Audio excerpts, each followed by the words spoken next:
খবর 24 সাথে আপনাকে স্বাগত। নতুন নতুন খবর জানার জন্য আমাদের চ্যানেলে চোখ রাখুন।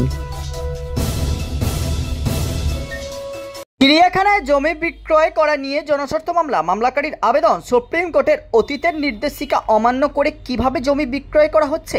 বিচারপতি সৌমেন সেনের ডিভিশন বেঞ্চে আবেদন হয়। মামলাকারী আদালতে উল্লেখ করেছে টেন্ডার ডাকা হয়েছে, দ্রুত শুনানির আবেদন।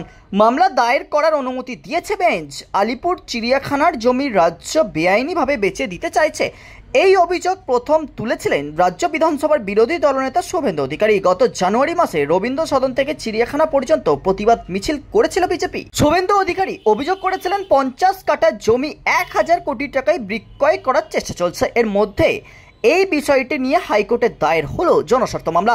সত্যের খবর, রাস্তার যে পাশে মূল আলিপুর চিড়িয়াখানার যে পার্শ্ববর্তী এলাকা রয়েছে তার অপর দিকে চিড়িয়াখানার একটি অ্যাকোয়ারিয়াম, অডিটোরিয়াম, একটি পশু হাসপাতাল, নার্সারি ও স্টাফ কোয়ার্টার রয়েছে।